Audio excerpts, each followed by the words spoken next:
Hello dear student, this is Sumit Arora, Assistant Professor Guru Nanak College of Pharmacy. Welcomes you all in my channel Dr. Sumit Arora. Today we will discuss the drug that belongs to the category of resins, that is colophony. You can see the figure of colophony. Let's start with colophony. This colophony belongs to the category of resins. इसके पहले जो drug अपन ने resins में देखे थे वो है ginger, असाफोइटिडा, Mir और colophony. These four drugs are belong to the category of resins, right? The synonym of colophony is rosin. The rosin word is very famous for colophony. इसलिए मैंने उसको रेड करके हाईलाइट किया है कि आपको याद रखें रोजिन और रोजिना is the synonym given to colophony. Other than this, they are called as yellow resins or abatic anhydride. This abatic word is abatic acid is the major component of colophony. From there you will have this word abatic anhydride. और colophony resins या अम्बर resins भी इसको बोलते हैं या colophonium बोलते हैं. This are the synonyms of colophony. What you have to remember is rosins और rosina, right. Next is biological source. अब तक जो अपन ने बायोलॉजिकल सोर्स देखे उसमें था पार्ट यूज हो रहा है या एक्वस एक्सट्रैक्ट बना रहे हैं या ड्राइड जूस सिक्रेशन हो रहा है या होल प्लांट हो रहा है या स्टीम डिस्टिलेशन कर रहे हैं. इसका जो बायोलॉजिकल सोर्स है वो थोड़ा अलग है. आपको इस तरीके से याद रखना है कि टर्पेंटन ऑयल जो है उसका डिस्टिलेशन करने पे जो रेसिड्यू बच जाता है उसे कोलोफोनी या रोजिन्स कहा जाता है, right. So colophony is nothing but the solid residue which is left behind after the distillation of turpentine volatile oil from the crude oleo resins obtain from Pinus, palustris और other species of Pinus. तो the name of the plant is Pinus, palustris और other species of Pinus. यहाँ याद ऐसा रखना है कि एक ऑयल जो है उसका आप डिस्टिलेशन कर रहे हैं, उसके बाद में जो सॉलिड रेसिड्यू बच जाता है उसको नाम दिया गया है रोजिन और colophony. And it belongs to the subcategory called as oleo resin. Means it contain both oil as well as resins. तो इस तरीके से आप इसको याद रखोगे. It belongs to the family पाइनासी.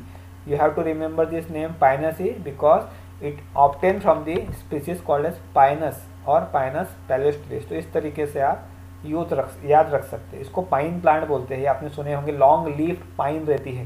Because of this it belongs to the family Pinaceae, right. Next बात करते हैं केमिकल कॉन्स्टिट्यूएंट्स की. दिस केमिकल कॉन्स्टिट्यूएंट वाइज देखते हैं तो major constituent it belongs to the category of resins. तो 90% substance are present in the resin form and remaining are resenes and fatty acid esters. In the resin part, 90% of the substance are present in the form of abatic acid. So abatic acid is the major constituent belongs to the colophony, right. तो alpha beta gamma abietic acid जैसे myrrh में अपन ने discuss किए थे कि alpha beta gamma commiphoric acid is the major constituent of resinous portion of the myrrh. Similarly here colophony, the alpha beta gamma abatic acid is the major constituent which is around 90% present in the resinous portion of colophony, while remaining 10% is the mixture of dihydroabatic acid and dehydroabatic acid. तो इस तरीके से 100% resinous portion तैयार होता है. अगर before distillation की बात करते हो तो रेजिन्स जो है उसमें एक्सेस अमाउंट ऑफ प्लस और माइनस पाइमेरिक एसिड होता है, right. Positive and negative pimaric acid की बात यहाँ कर रहे हैं. During distillation the negative portion of the pimaric acid और द माइनस साइन वाला पायरेमिक एसिड जो है कन्वर्ट हो जाता है एबेटिक एसिड में और प्लस पाइमेरिक एसिड जो है वो स्टेबल फॉर्म में रहता है. इस तरीके से एबेटिक एसिड जो है बहुत ज़्यादा मात्रा में डिस्टिलेशन के बाहर मिलेगा आपको. Before distillation the constituents are pimaric acid and after distillation the constituents are abietic acid because maximum amount of negative pimaric acid और minus pimaric acid is converted into abietic acid. Other constituent of colophony are sapinic acid and hydrocarbon. This is all about the chemical constituent of colophony. The major constituents are in the form of acid resins, that is alpha, beta, gamma, abatic acids. तो ये abatic acid word आपको याद रखना है. इसी की वजह से उसका सिनोनिम है और आगे एक स्पेसिफिक केमिकल टेस्ट दी गई है जो abatic acid को आइडेंटिफाई करने के लिए है, राइट. नेक्स्ट बात करते हैं केमिकल टेस्ट की. The alcoholic solution of colophony turns blue litmus to red due to the presence of dry terpenic acid. As it shows the presence of acid resins or it belongs to the category of acid resin, it contain large amount of acid in the form of abatic acid or diterpenic acid. तो अगर आप इसकी litmus paper की test करते हो तो you will have the idea that blue litmus paper changes to red indicate the acidic compounds. So the alcoholic solution of colophony gives acidic results on the litmus paper. ये पहली test याद रखोगे आप. Second test की बात कर रहे हैं तो आपको क्या करना है, एक सॉल्यूशन ऑफ पाउडर्ड रेजिन्स रहना है, उसको एसिटिक एसिड और सल्फ्यूरिक एसिड में, उसको एसिटिक एसिड में डिजोल्व करना है 10 ml और 1 ड्रॉप उसमें सल्फ्यूरिक एसिड ऐड करना है. A purple colour readily changing to violet colour is produced because of the presence of resins, right. This is called as acetic acid test.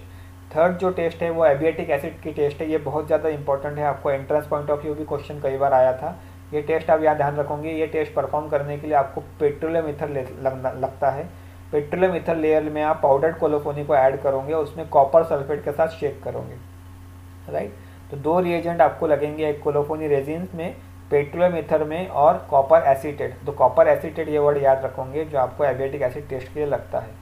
After certain period of time, the color of the petroleum ether layer changes to emerald green color due to the formation of copper salt of abiatic acid.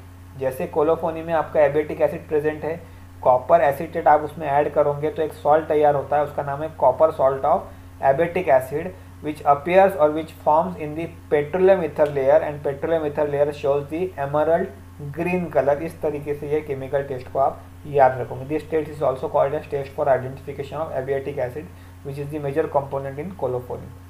Fourth test की बात कर रहे हैं. Again आपको you have to prepare the alcoholic solution of colophony with sufficient water. Finally it becomes a milky due to the precipitation of chemical compound.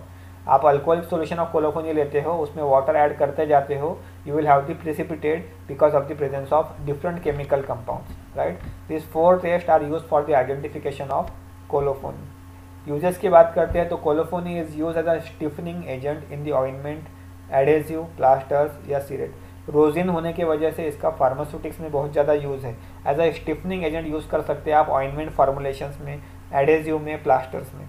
Commercially अगर देखा जाए तो it is use in the manufacturing of varnishes, printing inks, cements, soaps, sealing wax, wood polishes या varnishes में जो rosins लगता है उसमें यूज़ कर सकते हैं आप. फ्लोर कवरिंग्स में, पेपर्स में, फायरवर्क्स में, ट्री वैक्स में, रोजिन ऑयल में, वाटरप्रूफिंग कार्डबोर्ड में, सब जगह आप रोजिन्स का यूज़ कर सकते हो. इसका एक जो कॉन्स्टिट्यूट अपन ने बात किए थे एबियाटिक एसिड, उसकी अगर मेडिसिनल प्रॉपर्टी की बात करते हैं तो abietic acid shows the anti microbial, anti ulcer and cardiovascular activity.